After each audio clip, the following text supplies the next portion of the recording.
Aye. Short Bus Debate Club. It's a bus rolling. I can get on board. Hello, I'm Darren Jolly. It's time to get this short bus started. So let's roll and on with the show. Hello, short bus people. This is Brian Courtney with the Short Bus Debate Club. And today we are talking about narcissists, narcissism in general. And I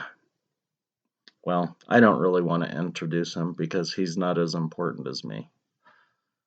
But I do have a co-host, and his name is Darren Jolly. It's very self-important of you to put it that way. I think that you have a disorder. I think you need to. I might. I definitely have delusions of grandeur. But so Darren had the idea to talk about narcissism because of that dipshit Trump, I think, was one of the reasons. It's partly Trump, but it's really because of people they love to diagnose psychological things in this day and age. There's a lot of self-diagnosis, there's a lot of projection, and not everybody, a lot of people like when Trump became what he became, this whole term narcissism came out of the woodworks like it was it never existed before, right? And Trump is a narcissist. He's a narcissist. He's the most narcissistic person. He's the only person that exists in his world, blah, blah, blah, blah, blah. I get the sense that, well, that very well may be true. He might be a narcissist. He probably bears a lot of the characteristics of, whatever they call narcissistic personality disorder. But I just get the sense that a lot of the people that are using this term over and over and over again are oftentimes guilty of the same thing that they're accusing other people of being. Not oftentimes. Most of these dumb cocksuckers are narcissists. I've got a thing that is probably a pretty easy guide for you. If you're driving down the fucking road and you look to your left and you look to your right and you see the dildos that are sitting there on their phone while they're driving because they're fucking tweeting or texting or whatever, or maybe they're talking on the phone in the gas station or the grocery store, those motherfuckers think they're so important that they can't wait for that text or that call. You always see the people on the sidelines at the basketball game or the hockey game talking on the phone. Again, those people are narcissists. That's just a light gauge, but you can pretty much guarantee that it's there. Especially the ones in the grocery store, if you listen to them, because they really do think they're important. And that's why they're on that call, disturbing everyone around them, because they're that fucking important. When we're talking about Trump, so I'm going to throw another term out there. And the term is megalomaniac. And Trump is a megalomaniac. He thinks that he is the boss of everything, and he is wanting to control everything. And if I had to guess, I would say that dumb shit has a picture of himself on his desk. And he might even blow kisses to it and shit. But, so, all megalomaniacs are narcissists, but all narcissists aren't necessarily megalomaniacs. And so, I don't know the things Trump did in order to be deemed a narcissist by the media, but it's important to know that there is a difference between a narcissist, which most of us are, and having narcissistic personality disorder. Right? So you said everybody's a narcissist, right? I mean, so like at the bottom of all of that, we're subjects, right? We are, like, I'm the center of my attention, like, and I direct my attention in these different areas, I have the ability to abstract my position, however. Like that's one of those things where I can never quite get my head into your head. Like, but if I listen to what you're saying, if I sort of absorb the thoughts that you're putting out there, if I reconstruct the arguments so that I can kind of see where it is that they're coming from, then I sort of take on a part of you into myself. Okay, so that's empathy, right? But that's Well, that's what I was going to say, though, is that having lack of empathy is part of the disorder and not the trait, right? So you can be. Wait. What? So Okay, so if you have empathy, you can still be a narcissist. Everybody is self-absorbed to some degree, right? We want to be able to eat, or we're thirsty. We only like this kind of food. You know, we want things done a certain way. Everybody is self-absorbed and self-involved to some degree. But if you can empathize with those around you, then you probably don't have narcissistic personality disorder. Probably. And what you were talking about, it sounded to me, was like empathy. but Like, you created a distinction. You said a trait, the trait or the disorder. That's what you're saying. There's a difference between the trait and the disorder, right? yeah, because that's what I'm saying, is that we're all narcissists. But because we do. Which is why I was saying what I was saying. Yeah. Empathy, like, so what I was getting at when I was talking about the empathy concept is that there are degrees, right? There's like, I'm, no matter what, at the end of the day, my attention, the fact that I have hunger inside of my belly that I have to, assuage so that I, don't die or perish, or drink water or whatever. There are certain things inside of myself that I have to take care of for myself because that is who I am. But as I go through the process of seeing things from another person's point of view, or at least attempting to, trying to sort of make contact with like alien consciousness, alien meaning people other than myself, right? Not people from another universe. Then that would be, I'm still going to be, like you said, I'm still a subject. I'm still going to have certain narcissistic tendencies inside of who I am and what I do because I am a subject. But I don't want to create this category where there's people that have low levels of it because they're empathetic, and then there are people that have the disorder. Like, because I don't know. I think the disorder concept is just kind of a technicality, right? But there's no doubt that Trump is like you said, a megalomaniac. So like if a megalomaniac, you said all megalomaniacs are narcissists, but not all narcissists are megalomaniacs. So he is the pinnacle of narcissism, like, right? But or a pinnacle, we could say, he's the kingship of narcissism. He's definitely up there, but there are a lot of them. I mean, yeah. But like, I would never go out in public and get into an argument with a person over, like Trump's narcissism. I don't think there's any like value in that. I think a person has half a brain, they should be able to see that. But a person that goes around and not only makes the argument that Trump is a narcissist, but when they see a person that like represents something that is an image of another person, that they identify with that narcissistic tendency. I'm getting it confused right now. Let me go back for just a second here. All right. So when I hear people that walk around and use the term narcissism a lot, I hear them saying it from their narcissistic headspace and not realizing from their subjectivity. Like they're identifying themselves as like the person who is not narcissistic, therefore the person who is capable of identifying people who are, and then. Well, that's one of the things I was going to say, is that sadly, most of these dumb shits probably don't know what the fuck a narcissist is. The only reason that they're using the term over and over again is because it's been all over the fucking media, and Rachel Maddow, whoever else, somebody on fucking TikTok, somebody on Facebook, some bullshit. And so they think, oh, well, that's a cool fucking word. And I think I remember seeing that on my Word a Day calendar back in 1998. So I didn't use it back then. I'm going to go ahead and use it now. That guy's a fucking narcissist. That guy's a narcissist. Narcissist over there. Narcissist over there. Why don't you bring me my shit? I want my shit. Where's my stuff? I'm entitled to it. Bring it to me now. Sorry, that was me doing voices. And that was the voice of a narcissist.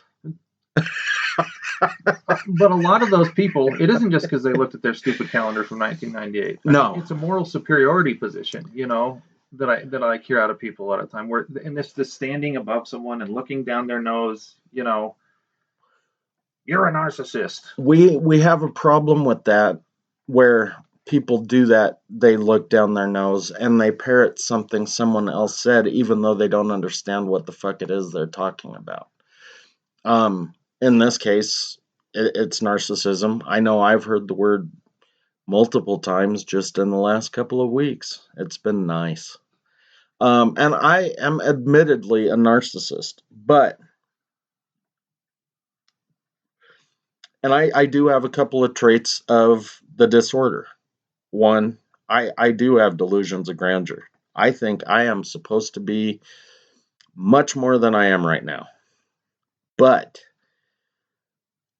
I do not want to take advantage of other people. I don't want to lie to other people. I don't have these fantasies of great, I don't know, sex or power or any of the things that, the American Psychological Association says, the APA. What is it? What is it, dude? Read the definition according to the old APA. Well, so in the DSM-5, the Narcissistic Personality Disorder is someone with the following characteristics. A long-standing pattern of grandiose self-importance and an exaggerated sense of talent and achievements. B, fantasies of unlimited sex, power, brilliance, or beauty. C, an exhibitionist need for attention and admiration. D, either cool indifference or feelings of rage, humiliation, or emptiness as a response to criticism, indifference, or defeat. And E, various interpersonal disturbances such as feeling entitled to special favors, taking advantage of others, and inability to empathize with the feelings of others. So, if you were a shrink, you'd probably peg me with grandiose self-importance. I do think I'm pretty fucking special, but not at the risk of taking advantage of others or putting myself in front of them.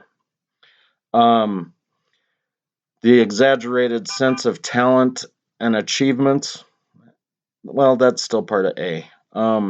Fantasies of unlimited sex, power, brilliance, or beauty. I do think I'm pretty fucking brilliant. But, again, not so much that I'm putting myself before others. And I do know how to empathize. And an exhibitionist need for attention and admiration. At a party, I'm a laugh whore. I do like to make people laugh. But I don't honestly give a shit if you like me or don't. I don't need likes on Facebook or Twitter or anything else. Like me, don't. I don't give a fuck. And I definitely don't have a picture of myself based on A, B, or C. Cool indifference or feelings of rage, humiliation, or emptiness as a response to criticism. As far as I'm concerned, criticism is something that should be done on a regular basis to everyone around you. It's the only way that we can get better at what it is we are trying to do. To everyone around you, including yourself. Yeah. Yeah. Criticism, self-criticism, rectification. Yeah. So, and then, feeling entitled, taking advantage of others, inability to empathize. That feeling entitled thing, just about every motherfucker I bump into on a daily basis feels entitled to something. And they feel entitled to go faster and cut in front of me in traffic, or keep going in the lane that says that it ends because they're special and they don't want to wait back in the back. Y'all should ride in a car with Brian sometime. He has this Tourette's tendency where when he's driving down the road, he's going, and then one of these instances happens where somebody, he'll be like, oh, and the Nuggets and this and that and blah blah blah, and joke at you, motherfucker, get the fuck out of the way, and then that was a really good game last night, he just starts cussing. If he could have a driver, he'd probably live 10, 15 years longer. Maybe, but that's based on the assumption that idiots wouldn't bother me just because I was a passenger. It might help a little because you're not so focused on it. Right. But I'm not just talking about that. I'm talking about lines in the grocery store or whatever. There are a lot of people that feel entitled. I shouldn't have to wait as long as everybody else for whatever reason, because I'm in a big hurry, because my kids are in the car, because my dog is in the car. Well, dumb fuck, you shouldn't have left your kids or your dog in the car. Take them home and come back. You're not special. Not in a short bus way, at least. No, and and Trump isn't special either. But I think all of these people that are calling him a narcissist are, again, narcissists themselves. I don't know who did it. I don't watch or read the same things that Darren does. But if I had to guess, anybody that's got their own syndicated news radio program or cable show, you can bet your ass that they think their car should be the first one pulled up when everybody gets off work. That they get the first pick at the breakfast cart. Twitter, interestingly enough, has become a place. This is why I don't do anything on Twitter very much, but it becomes a place where people will. There's Twitter personalities, right? People that have 37,000 people following or something like that, So somebody tweets something negative about this other person because this other person said this one thing, and then people that they took as bad, whatever it was. Maybe it was bad, maybe it wasn't bad. It doesn't matter. But the point is that the person makes the comment. This person makes a moral judgment on them, and then you have a billion, lemmings pile onto this person, and people get off on this type of activity where where you watch the trolls fight. Yeah, but I mean, it's like that concept of piling on in those spaces. I mean, those people are. I mean, that's Twitter, narcissistic personality disorder. Well, and this that you're just talking about is where these days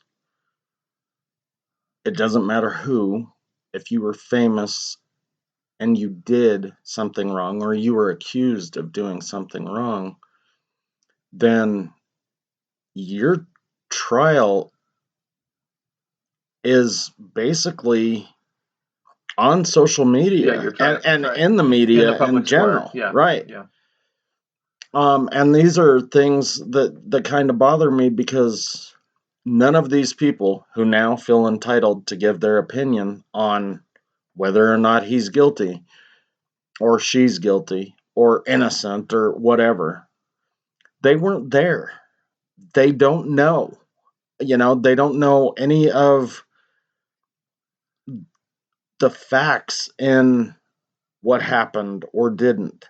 All they know is that he was accused and they have an opinion on it. Yeah. And I identify and so we're going to scarlet letter your ass. I identify with these other people that are saying these things, so we're going to pile on. And yeah, there's no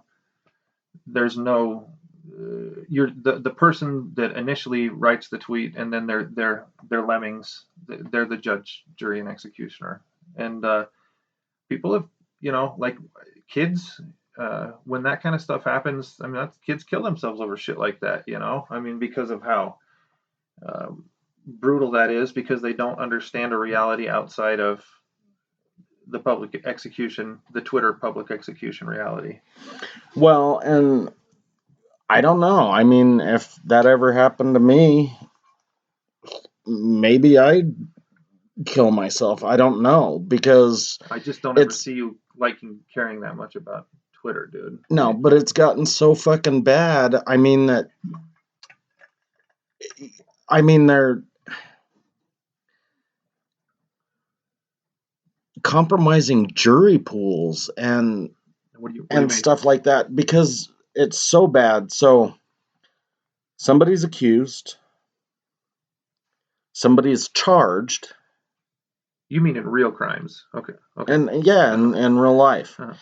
So somebody who is self-important on CNN or MSNBC or whatever says they're guilty. Here's why. They did this, this, and this. That gets spread into all of these other channels through clips and voice clips and whatever, and then all of these other people start piling on, and they say, oh yeah, well, she said he's guilty, he's got to be fucking guilty. And it keeps spreading and spreading and spreading, and by the time he's charged, then, right to a speedy trial, 120 days, trial comes up, and the public it's corrupted. So now a fair trial isn't possible, because all of these self-important cocksuckers did that to whoever. And I'm not talking about somebody that's just famous. Mm-hmm. I'm talking about maybe it was a plumber, but whatever. And now they can't get a fair trial because social media has blown up with all of these things. But it happened in politics too. I mean, we can't vote for this guy or this girl because they did this, because so-and-so said so. You're just getting smeared in the public square to where they're like, if you're running, you get neutralized. There was this guy that was running for I can't remember, if it was a congressman or a senate in Boston, and he was an academic, and he was accused of dating a bunch of students, and it was floated, and he actually got lucky somehow or another. But they were crucifying him to where he literally went to where it was like almost impossible for him to even run, and he actually ended up recovering for it. But that was the one situation where, yeah, I mean, once it comes out and once the trolls start pushing the rhetoric in a specific direction, then the brand comes on the forehead. And so again, I don't know who did it, who started it with Trump, and I am not a Trump believer. I hate that fucking asshole. Probably, well, I hate him at the same level that I do most politicians. He's not special. No. But whoever started saying he was a narcissist and this and this and this, and, again, it spread down because here's a fucking soundbite here, here's a video clip here, all of this stuff. So now it starts spreading, and then all of a sudden you've got people creating memes and all of this stuff, and they're misspelling the word narcissist, and they're shooting it out to their 1,000 followers, and then it gets retweeted to 40,000, and then another meme is created. And so all of these people are using the word narcissist even though they don't know how to spell it. And it all started with somebody who was self-important, which again is ironic that they're calling someone a narcissist when it's actually them that is just as guilty, if not more, than the one they're calling. So yeah, but with that being said, not all narcissism is bad. If you have delusions of grandeur, or fantasies of being important, then you can be helpful. You could be helping people, but if you're It's sort of like seeing yourself as successful. right, but if you're taking advantage of people for personal gain, then I would consider that harmful. And ratings or followers or whatever, by calling someone else whatever is not helpful. So I wouldn't consider that helpful narcissism. So, on Psych Central, and I don't know what this fucking website actually is, but I know, the articles have been reviewed by doctors, so that's a plus as far as I'm concerned. But they say, narcissism can be adaptive, which is helpful, or maladaptive, which is, unhelpful. So adaptive narcissism refers to aspects of narcissism like high self-confidence, self-reliance, and the ability to celebrate yourself. Maladaptive is entitlement, aggression, and the tendency to take advantage of others. So, the term narcissism isn't always bad, I guess is what I'm saying. So one of the things in that you're looking at right there that they talk about is the concept of it as a spectrum, which is becoming a more typical psychological way of categorizing things. When they talk about autism, they talk about autism on the spectrum. But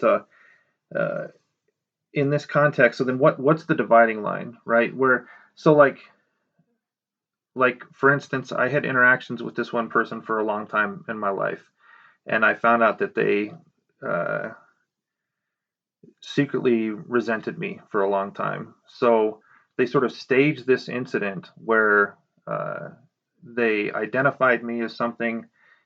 Uh, they said the only reason why anybody listened to me was because I was a male and I had a penis, right? That was why. And they did it in front of a bunch of other people. And the intention was to create this stage, where um, this person makes me smaller and makes themselves bigger, And that through is this. is I would say Yeah, maladaptive. I would say that that's not helpful. But this is also a person who walks around and uses the term narcissism like tampons or something like that, so or toilet Well, paper that or whatever. person should use more tampons and shove them in her mouth because she should shut the fuck up. But it, it's still like in this context, like it just seems so odd socially that like because it becomes counterproductive. I mean, is our whole life about the Scarlet Letter? Is our whole life about identifying these people? I mean, that like socially, what ends up happening is people pull back from those social situations because they don't want to be around a bunch of people who are sitting there pointing moral fingers at them about things that have nothing to do with anything that's meaningful at all anyway. It's really just like it's a fantasy that person's living out. Like I would argue that like maybe that person wasn't even really mad at me. They were mad at maybe their father or they hated Donald Trump. They'd never be able to say something like that to Donald Trump. They could never really face their father like that. So instead of going up against them, they find someone who they can engage on that level and just effectively try to pound on them. Yeah, to live out the fantasy. Possible. So yeah, I mean that, but that's another psychological disorder in and of itself. I mean, that low self-esteem thing can also be tracked into that narcissism. So, it's her wanting to be acknowledged as a person that people listen to. It's her with these delusions of grandeur.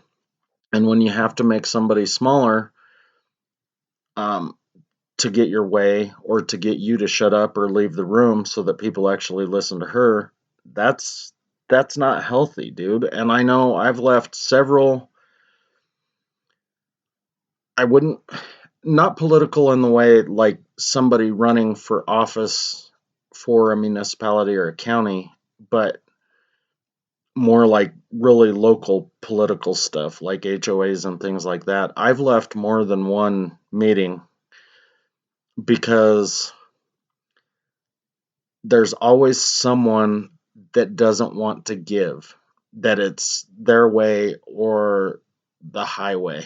And the entire idea of the political process is, again, in my opinion, this is why, we don't have dictators, is because it's supposed to be for the greater good. And if there's one asshole at the level of president or whip, majority or minority, or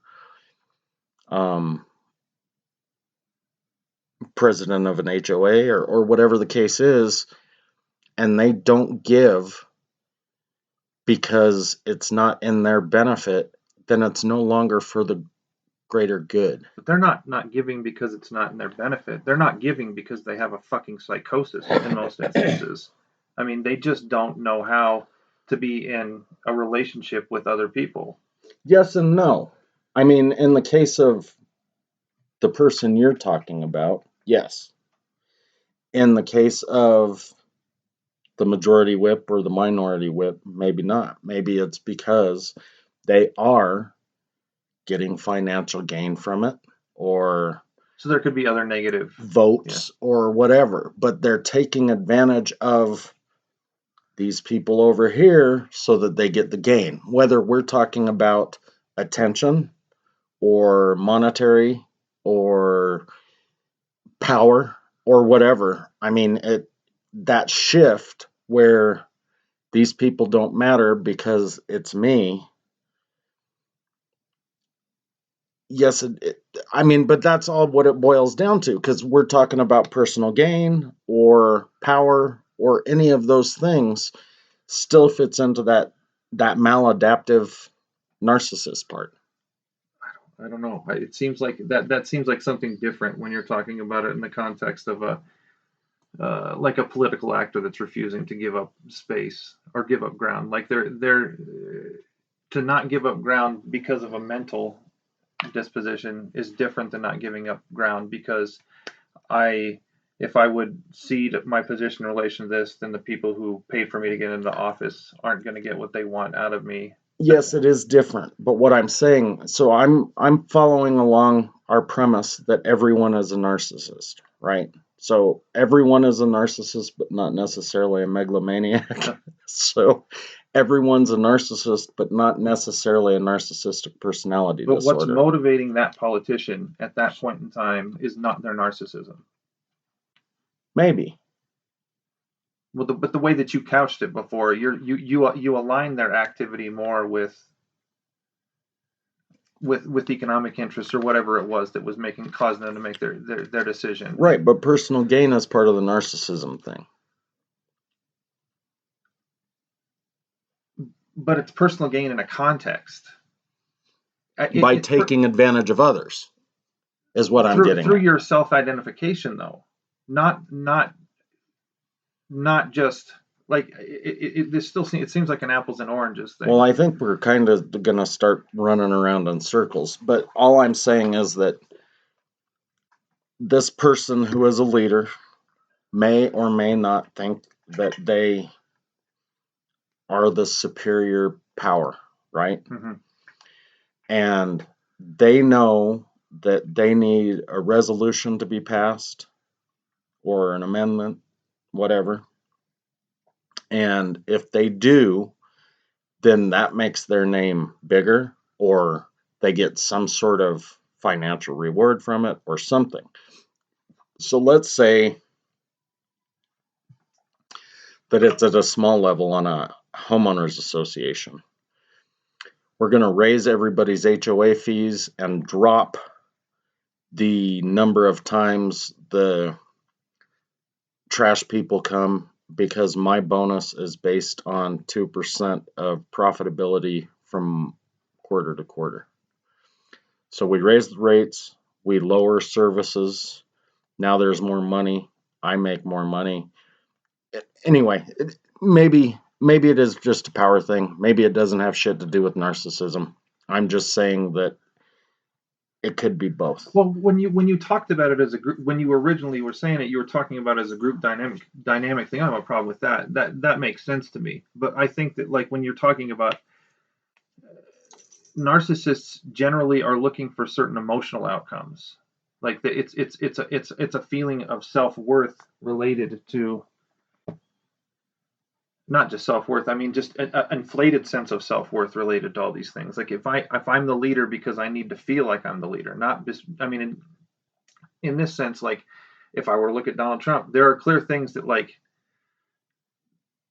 he does for material gain, and he identifies material gain with that self-image that he has of himself. But when you're talking about narcissism, it has more to do with how those spaces affect that self-image than it just does with the actual material rewards themselves.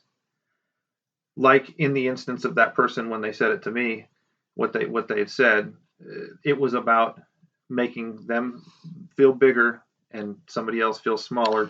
Right, but it's the differential. That boils down to, what was that, like C or whatever, where they were saying that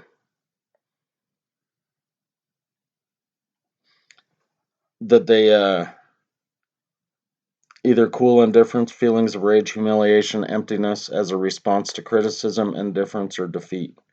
So that is what you're talking about with the self-esteem, because they don't like to be criticized and they definitely don't like to be defeated. So they respond with rage, humiliation, or emptiness. So that's where, I mean, again, like that, I just like would, in the context of the congressional stuff or whatever, I just leave that other stuff to the side unless it has to do with them bringing their self-image up. Right, but what I'm saying is that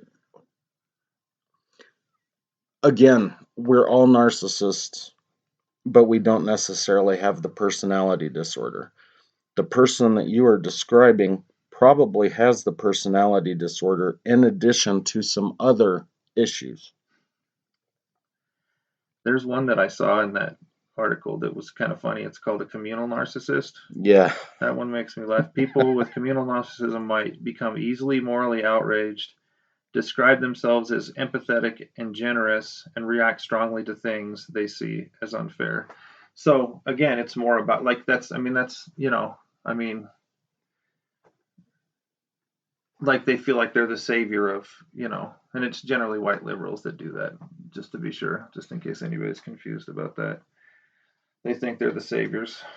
Yeah, but see, like that friend of mine from Colombia, he always chalks that up to white guilt, and he says that it makes him laugh because all of the white people that he knows jump in on everything and anything that they possibly can so that they can hear their voice and, talk about the outrage that they have suffered from a black kid getting killed. So my favorite academic guy, that Zizek guy that I brought up a few episodes ago, he was at some sort of a conference in South Dakota, and it was a political theory thing, but there were all kinds of indigenous politics were mixed into what it was that they were talking about. And there was one of his buddies who was I'm pretty sure he was Lakota Sioux academic guy that lived in the area, and this Zizek used the term Indians, right?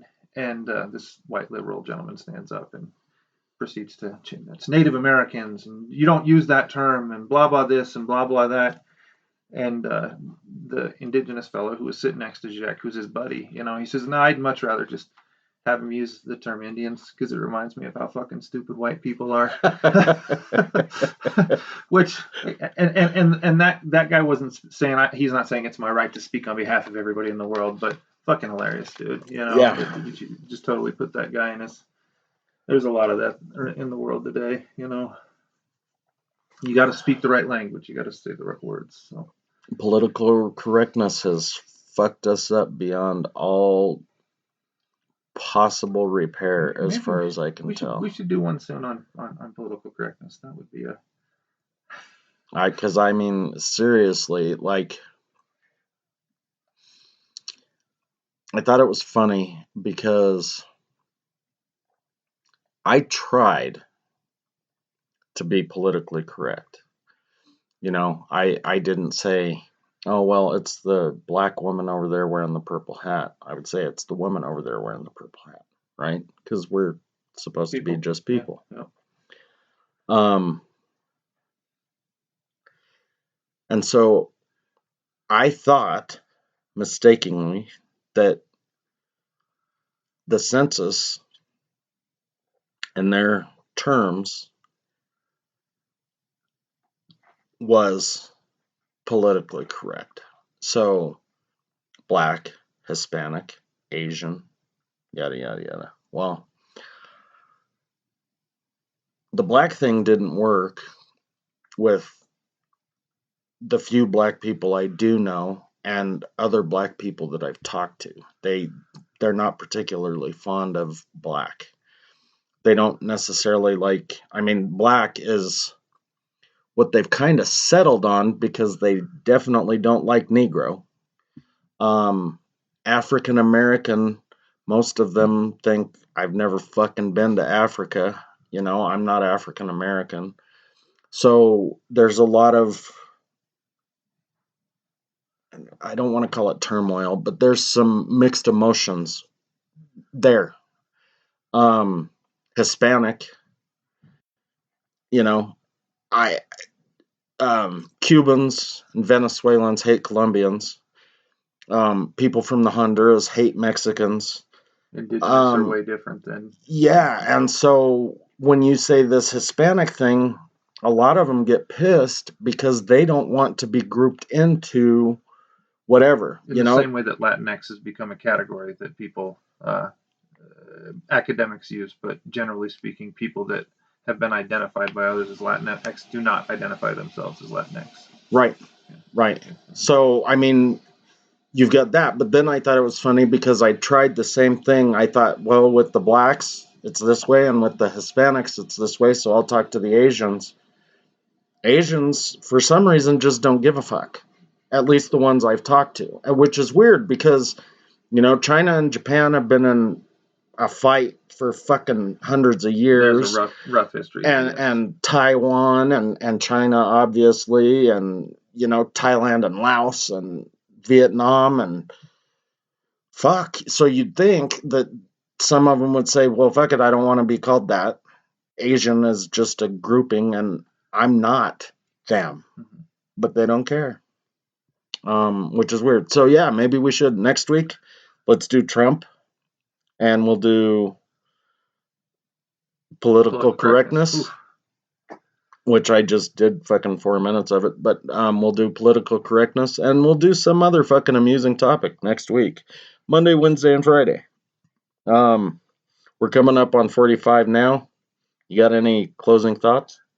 No, just as long as everybody knows that I'm the center of the universe, that's really all I care about. You know, that you all exist to make me happy and to serve my needs and desires. So that's right. And don't forget, I am entitled to anything that you have, whether it's a parking spot, a desk, a swing line stapler.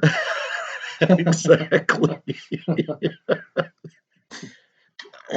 All right. Well, Twitter, Short Bus Debate. TikTok, Short Bus Debate Club. Phone number 720-334-ROLL. Roll. And that's 7655, I think. But just look at the letters on the phone for those of you that still know how to use a dial pad. Ignore him. Don't listen to anything that he's saying. Have a good day. Talk to you later. Later.